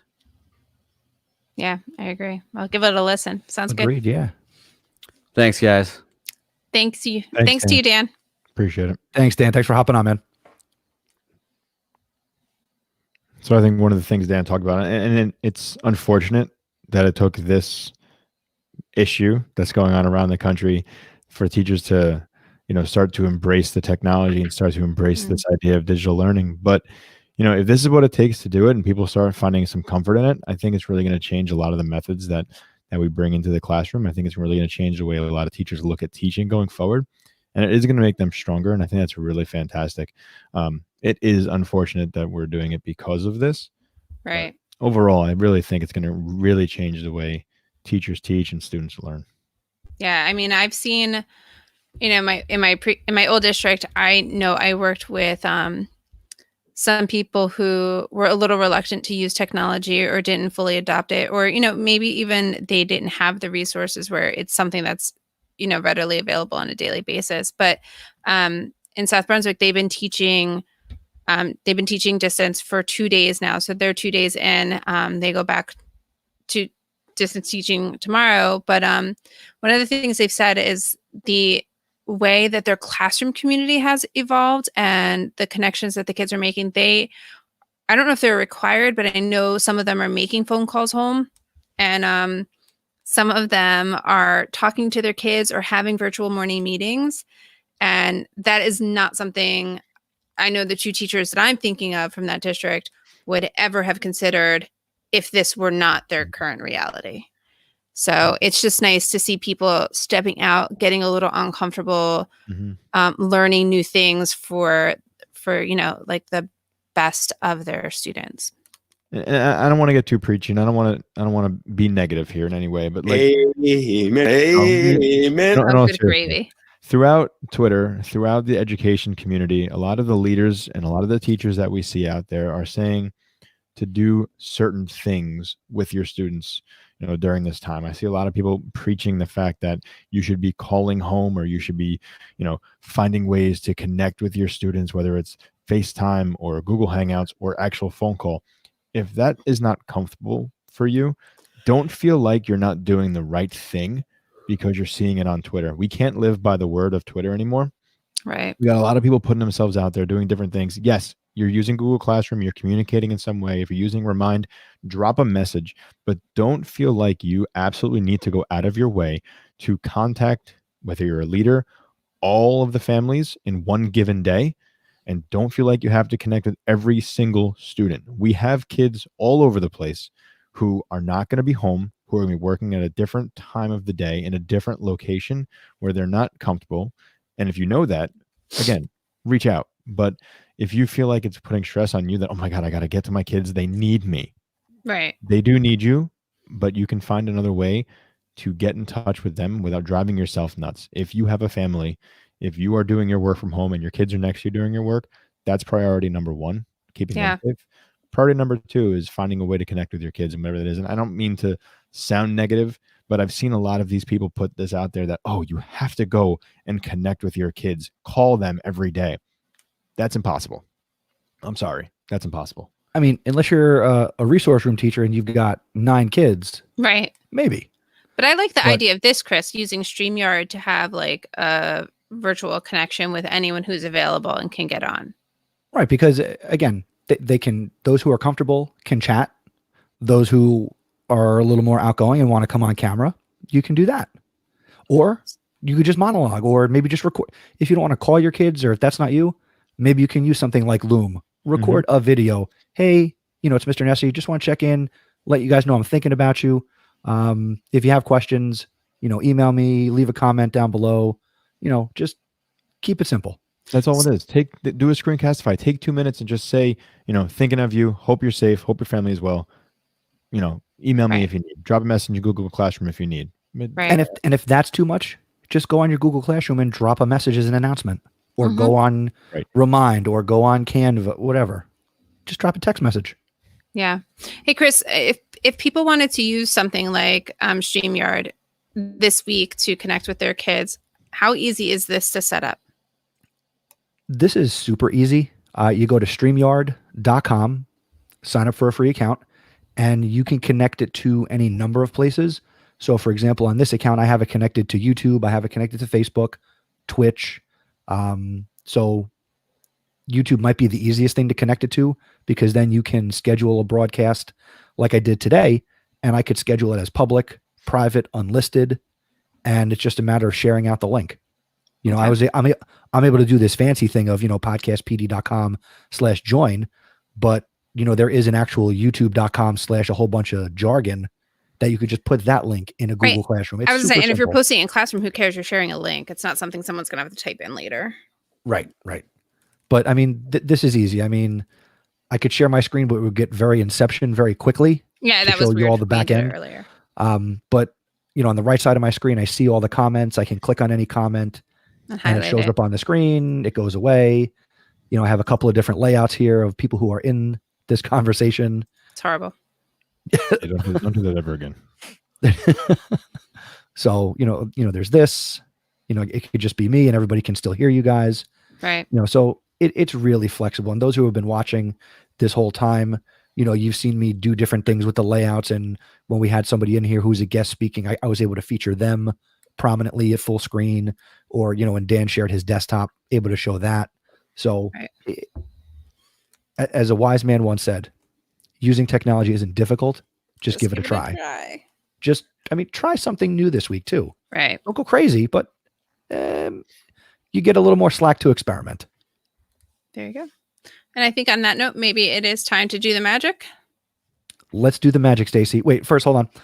Thank you everybody for coming out and checking this out tonight. Thank you to Bruce and Kevin and Nate and Greg and Derek and Ron and Bruce twice, because he did the whole comeback on thing, and Dan, all the callers. I love this, playing radio. Yeah. Did we get everybody? I definitely just went through the whole thing. Right. If I missed you, I'm sorry. My name's AJ. That's wonderful. There you go.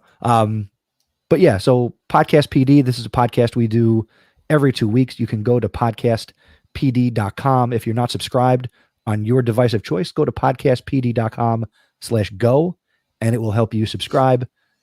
Obviously, you can connect with all of us on Twitter. I'm at Mr. Nessie. AJ is at AJ Bianco.